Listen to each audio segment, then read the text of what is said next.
show you what we've been up to. You'll have to excuse the mess in the office. It is cold outside. It is cold in the shop. And so what we've done is we moved everything into the office area and turned the heater on in here. It's a much smaller space. It's only 400 square feet instead of 1,000 square feet. Problem is, there's just not enough room to do everything all together. So I'm looking forward to once we get done with this, once the weather gets a little bit warmer, then we can move everything back into the shop. But for now, this is what we've got. The other reason we do a lot of this in here is that we do a lot of sanding out in the shop and there's a lot of dust. So by doing the final parts in here, we don't have to deal with that sanding dust. Okay, so what we've been doing is making carbon fiber, actually chopped carbon fiber, actually tinted chopped carbon fiber parts. So I'm going to show you the various pieces we have, the different stages. They all go through different stages. All of these parts that I'm going to show you are in different stages. All right, so what we've been doing with most of these, we don't have molds for most of the parts. Now, the exception is this fender. This fender is not chopped carbon fiber, it's just regular carbon fiber, and I do have a mold for it, and so I made this from a mold. So you can see it came out relatively well. It's not perfect, but I didn't need it to be perfect. I just needed the basic shape. It does have some bridging right here, and that doesn't matter because I'm putting fender flares on this, so this entire section will be cut out, and that's where the bridging is. There are some voids and such, but again, it's not a critical issue for what I'm doing. This is eventually going to be painted either flat black or gloss black or satin black or semi-gloss black, whatever. We haven't decided yet, but this is a carbon fiber fender. I didn't weigh it, but it's really lightweight. All right, I'd say it weighs maybe 2 pounds, maybe 4 pounds, I don't know, something like that. Actually, I doubt it weighs 4 pounds because that whole hood weighed 4 pounds. All right, I'll weigh it in the future. I just didn't think to do it before this video. We put this somewhere.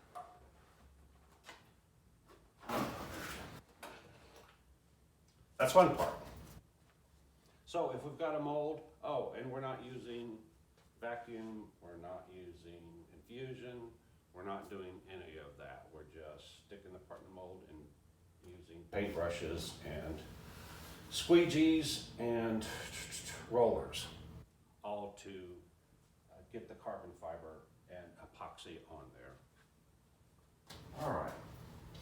So as far as the chopped carbon fiber goes, this part we did not have a mold for. It is a hood. It's a custom hood. It did not exist before this. And so what I did was I pieced together different pieces. I cut the center hood section from a C2 Corvette Grand Sport. There is an outer section that I had that was from a kit to convert a C6 into a C2 retro type car. And then underneath it all is a actual C6 hood that has been butchered to lighten it, only so that we can use the hinges, hinge mounts, the latches, all of that stuff, so that we don't have to remake that. In the future, we'll probably make that out of carbon fiber, but right now, we're just going to get the first version done. So what we did was made that mock-up of the hood, covered it with PVA, polyvinyl alcohol, so that this would not stick to it. All right, and then once I did all that, we put a layer of regular carbon fiber on top of that, woven carbon fiber, and then we put a layer of chopped carbon fiber, and did that with tinted epoxy, so it would get the red tint. Once that cured, we removed it, sanded it flat, flipped it over, and then reinforced the back side. The reason I had to reinforce the back side is that some of the places where we sanded through, all the way through the chopped carbon fiber. Not a lot of places. And then other places we sanded through the chopped carbon fiber down to the woven carbon fiber so you could see the weave pattern. We didn't like that. So So we flipped it back over, put it on to here, and then put on another layer of chopped carbon fiber. Once we got that layer of chopped carbon fiber on, we put peel ply, which is this material right here, and then took rollers, foam rollers, fiberglass rollers, Bondo squeegees, like this, the bigger ones.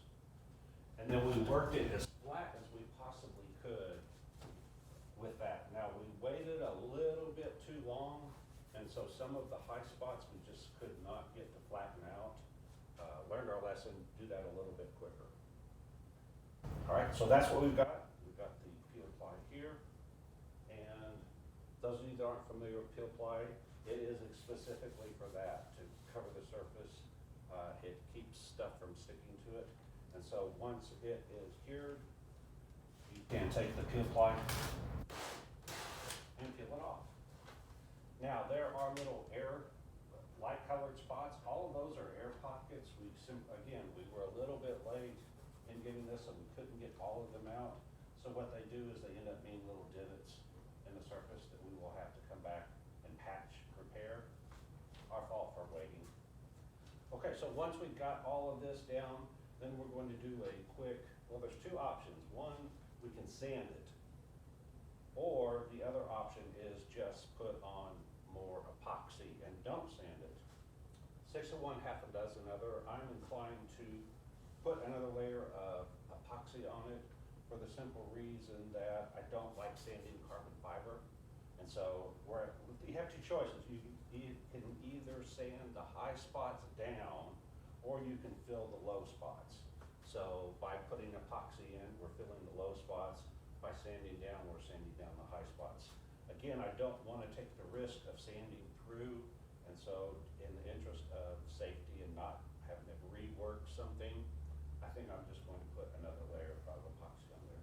Now there's two options there, whether to use the tinted epoxy, which we've been doing, or the clear epoxy. Another layer of tinted epoxy will make this redder than it is now. Right now, it's pretty black. I personally would rather have the tinted.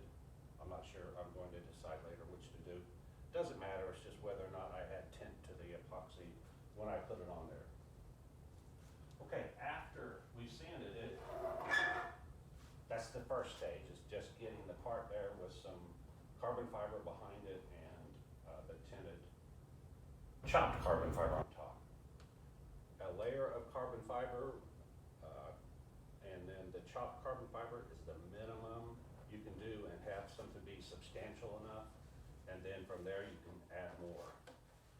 This one, I honestly don't remember how many this has, but this one is definitely substantial, and it weighs, because carbon fiber weighs very little. So what we did is we took it and we sanded it flat. So this is what you get when you sand it flat. It's, I guess, a satin look to it. And it's not 100% flat, but we're not going for 100% here.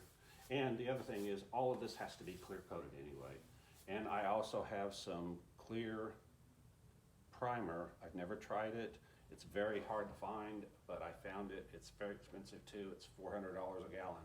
But if it saves sanding work, it's worth it. So some of these spots that are still here, this has had several coats put on and sanded off. I may go ahead and use the clear primer. If you look up here, this is what it looked like before we sanded it. I'm not sure if you can see it. I gotta turn it the right way. Anyway, it's got a gloss look to it, but it's also a less even surface. Doesn't matter on this because this is a spoiler. This is actually the surface that bolts to the bottom of the car, so it isn't even seen. So we take areas like this and we experiment with what we can get away with. Again, trying to minimize the amount of work. Okay, so that's that. I call this stage 2, and that's the sanded flat version. All right, stage 3 is now we want protective layer on top of it. We could leave that alone and just clear it. That would be fine, but we're doing gloss on a lot of these, and some of them aren't as flat as that one. So this is a case of it. We skinned the roof. the removable roof, the Targa roof, and this is what it looks like. We have put on and sanded several layers of epoxy. Once we got the color that we wanted, we switched from the tinted epoxy to the clear epoxy, and that's where we're at now. And each time we apply more epoxy, the surface gets better and better. There are always seem to be these little air bubbles, little divots. And what they are is they are from air bubbles that are in the epoxy. Two ways to cure that or help with that. One is after you put the epoxy down, you can hit it with a heat gun. Just one of these. And what happens is the heat causes the epoxy to thin and the bubbles come to the surface. You could also heat it while it's in the container, but the problem is you're accelerating the rate at which the epoxy cures, and we didn't want to take a risk at the epoxy curing too much before we put it down, so we skipped that step. Another option would be to put it in a pot with a vacuum, and the vacuum will, they call it boiling, but the vacuum causes all of the air bubbles to release. That's probably what I'm going to do in the future, but I don't have said pot, so we've been doing it the other way. So the disadvantage is you have some divots here that'll have to be handled. How are they going to be handled? Well, there's a couple of different ways to handle them. One is to use, again, that clear primer. That it'll be here later this week, so I haven't had a chance to try it. It's something I just learned about. Apparently it's really popular in England and available, but here in the States it's hard to get. So that's one of the ways. The other way is with super glue. I've got some around here somewhere. Anyway, I bought some super glue, 4 ounces, which is relatively large, and some accelerant. I've never used the accelerant before, so that'll be a new experience for me.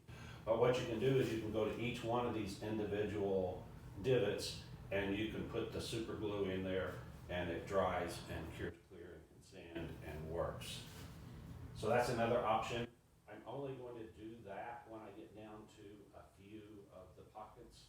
So the next step with this one is to sand it again. So right now it's got a little bit of a rippled surface. This half right here, I was able to get it really close to flat. It's not quite flat, but it's really close. So what I'm going to do is take a sander across the top and identify the low spots and the high spots. The high spots, I will see standing marks. The low spots, I won't. I'm going to use 400 grit because from that point, I can either clear it or add another layer of epoxy.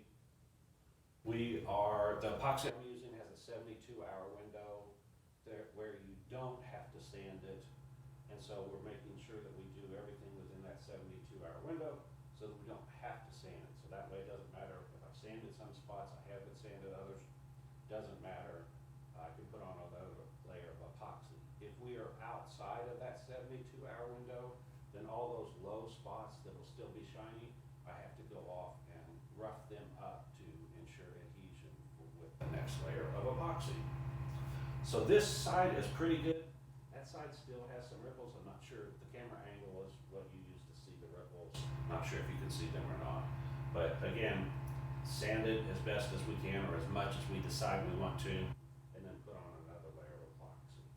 So this is going to take probably at least one more layer of epoxy, maybe 2. What I did over here was there was a spot that I could see that was definitely a low spot. And so what I did was I literally went in, got the whole thing as even as I could, and I had a little bit of a clear epoxy left. So I literally poured it on top of that low spot, filled it in, and flattened it out. So that's one of the areas that would have had to be fixed, that I went ahead and fixed as I went. All right, so that's that stage. The next stage is, again, more epoxy and more sanding. So on this one, it's not quite there, but it's getting close. Let me show you. This is the mirror. And I took the factory C5, C6 mirror, in this case C6 mirror, and reshaped it because I think those mirrors are absolutely hideous looking. So what I did was I made it a little bit more angular, gave it some sharp corners. I did keep the original mirror in the center there.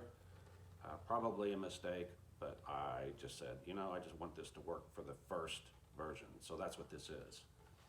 Okay, and you can see that as I move this around, it's not completely flat, but it's getting there.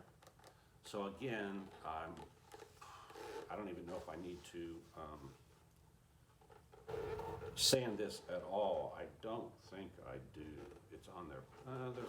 The sanding right now would be just to get rid of what we call nibs. It's these little things that don't know how they end up there, but somehow they end up in there. So that's to knock those down. So I've got a few of those. Wouldn't hurt. I can either sand them down or not. The reason I'm hesitant is with these sharp edges, it's easy to accidentally sand through. And this, underneath all of this is foam. It is, what do you call it? Oh, foam board.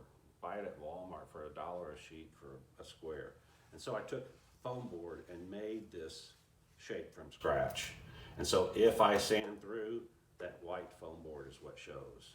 And what I've done with this is in a few places I did sand through, I used a Sharpie marker, red first to get it to be red, and then I used black to put various spots on it to make it match closer.